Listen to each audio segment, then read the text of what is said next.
വചനങ്ങൾ, കാരുണ്യത്തിന്റെ വാക്കുകൾ നമ്മുടെ ജീവിതത്തിൽ വരണമെന്നെ സ്വന്തം ശരീരത്തിനോട് നിങ്ങൾ ഓരോരുത്തരോടും ഓർമ്മപ്പെടുത്തട്ടെ. ഒരിക്കൽ മഹാനാകുന്ന കലീമുല്ലാഹി മൂസ അലൈഹിസ്സലാത്തു വസ്സലാം അല്ലാഹുവിനോട് പറയുന്നു, റബ്ബേ നാജാ റബ്ബഹു ഫഖാല ഇലാഹി അൽ അക്രംത അഹദൻ മിസ്ല മാ അക്രമതനി ഹൈസു അസ്മഅതി കലാമുക.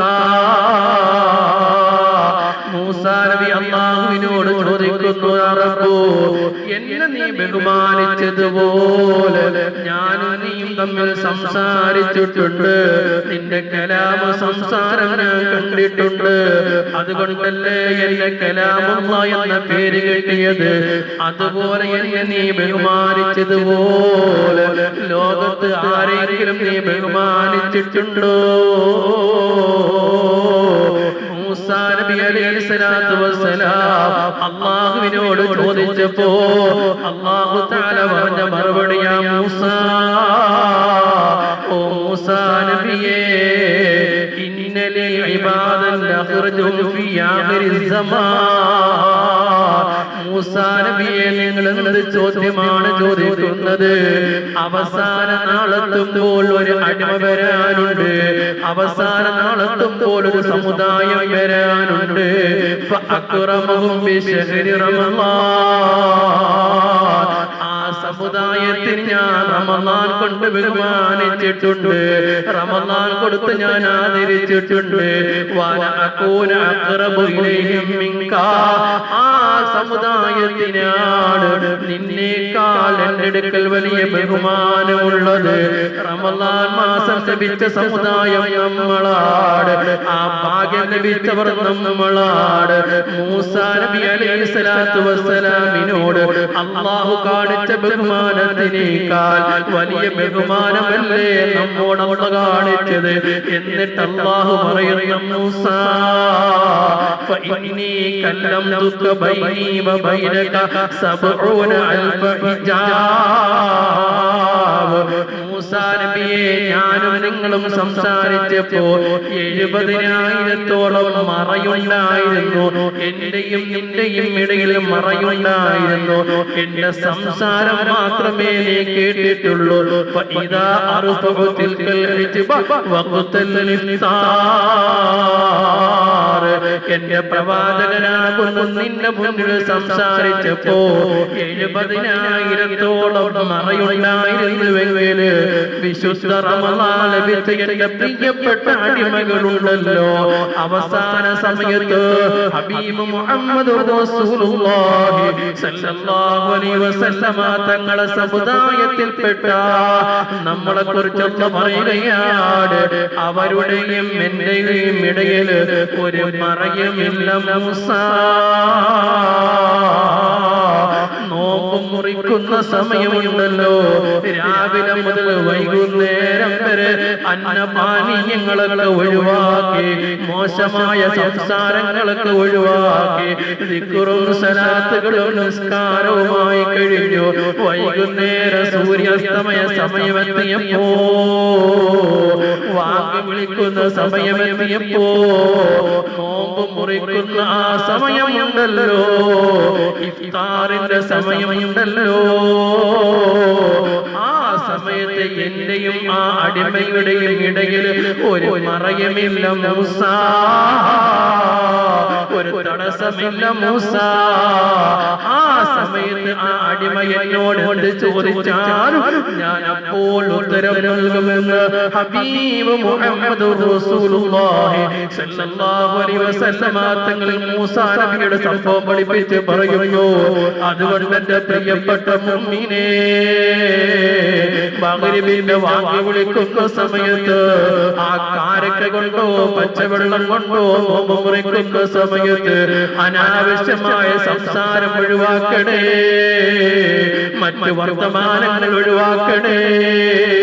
കാരണം ആ സമയം ദുആക്ക് ഇജാബത്തുള്ള സമയമാ.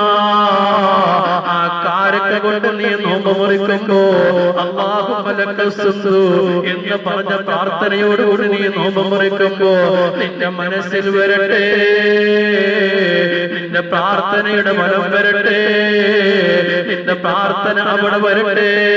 നിന്റെ വിഷമങ്ങൾ നിരത്തി വെച്ചുകൊണ്ട് ദുആ ചെയ്തു, ആ ദുആ റബ്ബ് തള്ളിക്കളയില്ല. ആ സമയത്ത് അല്ലാഹു നമ്മളും തമ്മിൽ ഒരു മറയുമില്ലടോ, ഒരു മറയുമില്ല.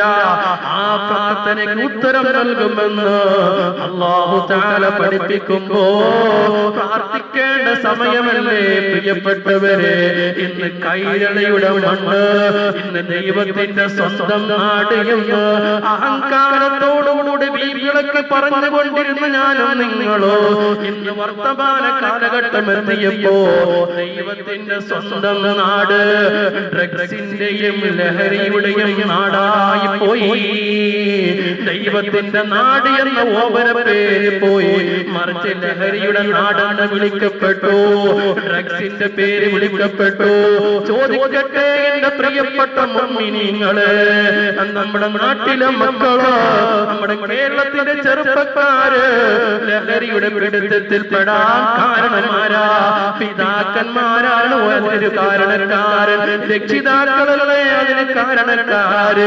എന്റെയും നിങ്ങളെയും നാട്ടിലെ മക്കള് ലഹരിയുടെ പേരില്, ഡ്രഗ്സിന്റെ പേരില് പോലീസ് പിടിക്കപ്പെടുമ്പോ, എക്സൈസിന്റെ ഉദ്യോഗസ്ഥന്മാര് പിടിക്കപ്പെടുമ്പോ, വീട് പണം വെച്ചിട്ടായാലും പലിശക്കെടുത്തിട്ടായാലും റോളിന് പൈസ എടുത്തിട്ടായാലും അവനെ ജയിലിൽ നിന്ന് പുറത്തിറക്കാൻ വെമ്പൽ കൊള്ളുള്ള വാപ്പാ, വെമ്പൽ കൊള്ളുന്ന പിതാവേ, അതിലേക്ക് എന്റെ മകൻ പോകരുത് എന്ന തീരുമാനം എനിക്കും നിങ്ങൾക്കും എടുക്കാൻ കഴിഞ്ഞോ?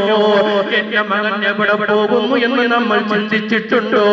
എന്റെ മകൻ രാത്രിയിൽ എവിടെ പോകുന്നു എന്ന് ചിന്തിച്ചിട്ടുണ്ടോ? അവൻ പ്രായപൂർത്തിയായവനല്ലേ, ചെറുപ്പക്കാരനല്ലേ, അവൻ പോകട്ടെ. എന്റെ മകൻ എനിക്ക് വിശ്വാസമാണെന്ന്, വിശ്വാസം നല്ലത് തന്നെയാ. പക്ഷേ നാളത്തെ സുപ്രഭാതത്തില് നേരം എടുക്കുമ്പോ പോലീസുകാരന്റെ കയ്യിൽ പെടുമ്പോ കരഞ്ഞിട്ട് കാര്യമില്ല, വിഷമിച്ചിട്ട് കാര്യമില്ല. അതുകൊണ്ട് പ്രാർത്ഥനയുടെ സമയം നഷ്ടപ്പെടുത്തണ്ട, ദുആഇ ഇജാബത്തിന്റെ സമയം നഷ്ടപ്പെടുത്തണ്ട. അല്ലാഹുവിനോട് കരഞ്ഞ് ദുആ ചെയ്തോ. 12 വയസ്സുകാരൻ ഡ്രഗ്സിന് അടിമപ്പെട്ടിട്ട് 10 വയസ്സുകാരിയാകുന്ന തന്റെ ഇളയ സഹോദരിക്ക് ഡ്രഗ്സ് കൊടുക്കുന്ന കാലമാ. ഡ്രഗ്സിന് അടിമപ്പെട്ടിട്ട് കുടുംബത്തിലുള്ളവരെ കൊല്ലുന്ന കാലമാ.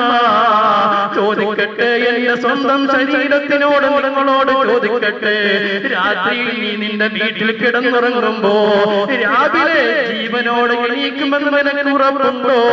ഡ്രഗ്സിന് അടിമപ്പെട്ട നിന്റെ മകന് കയ്യിരുന്ന കത്തി കൊണ്ട് കുത്തി കീറി കൊലപ്പെടുത്തില്ല എന്ന് എന്താണ് ഉറപ്പുള്ളത്? കൈരളിയുടെ ചരിത്രം അതല്ലേ പഠിപ്പിക്കുന്നത്? കേരളത്തിന്റെ മണ്ണ് അതല്ലേ പഠിപ്പിക്കുന്നത്? ഉറങ്ങിക്കിടക്കുന്ന പിതാവിന്റെ വയറ്റത്തേക്ക് കടാര കയറ്റുകയാ, ഉമ്മയുടെ പെരടിയിലേക്ക് വാള് കയറ്റുകയാ, സഹോദരിയെ കൊന്നെടുക്കുകയാ. കാരണം ഡ്രഗ്സിന്റെ അടിമയായി പോയേ. അതുകൊണ്ട് എന്റെ പ്രിയപ്പെട്ട മുഅ്മിനേ, ഈ പരിശുദ്ധമായ റമളാൻ മാസം പ്രാർത്ഥനയുടെ മാസമാണ്, റഹ്മത്തിന്റെ മാസമാണ്. എപ്പോഴും ദുആ ചെയ്തോ, അല്ലാഹു സ്വീകരിക്കുമാറാകട്ടെ.